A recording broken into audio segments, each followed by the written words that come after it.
the Kenyan Premier League is going through its toughest period yet, just halfway through the current campaign after the title sponsors pulled the plug at the start of the 2019-2020 season.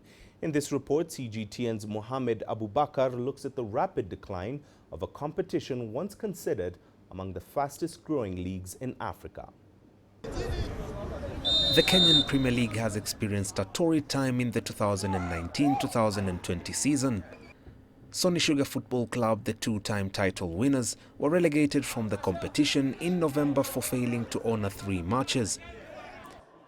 Apart from newcomers Wazito FC, who are bankrolled by foreign money, most KPL clubs are feeling the pinch, with coaches, players and other technical staff quitting in search of greener pastures. Speaking to CGTN earlier in the season, KPL Chief Executive Officer Jack Oguda had warned clubs in advance to find other sources of revenue to sustain themselves after the title sponsors took flight last July. The league sells the broadcast rights and the naming rights. From that money, we do give clubs grants monthly. However, clubs also need to look for other sponsors to be able to meet all the other costs like salaries, accommodation to matches. So when that doesn't happen, then you cannot blame the league because the club has not done their role to meet the obligations. The rain has been beating the KPL since it expanded from 16 to 18 teams at the start of the 2017 season after losing a lucrative broadcast deal with South Africa pay TV channel SuperSport, with local media awash with negative headlines. It is clear that midway through the season, things have gone from bad to worse, leaving the football fraternity uncertain of the league's future prospects. I don't know whether it's a storm that is going to last a short time or a long time, but basically it's a tough one, and it goes to the parties involved. And who are the parties? Because the current situation we are having, it means that clubs are suffering, and under the umbrella of the clubs we have the officials, the players.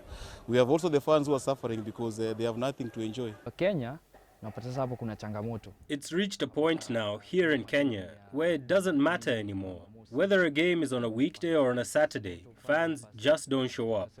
And we all know the role of fans. We don't just contribute to the atmosphere in the stadium. We are also a revenue stream for the clubs. But above all, the fans always motivate the players. Cameroon is set to host the 6th edition of the African Nations Championship this year, a competition that was introduced by the Confederation of African Football to exclusively feature locally based players. Kenya is yet to qualify for this tournament, and should the Kenya Premier League fail to provide a conducive environment for these players, the wait might just be longer. If the quality of our league becomes poor, how do we expect our local players to progress in their development? At the moment, the Kenyan Premier League is not watched outside Kenya, meaning our footballers are not even getting enough visibility. So when you have a bad league, also expect the national team to be poor. CGTN understands there could be light at the end of the tunnel for the struggling competition, with a new title partner set to be announced in the coming days.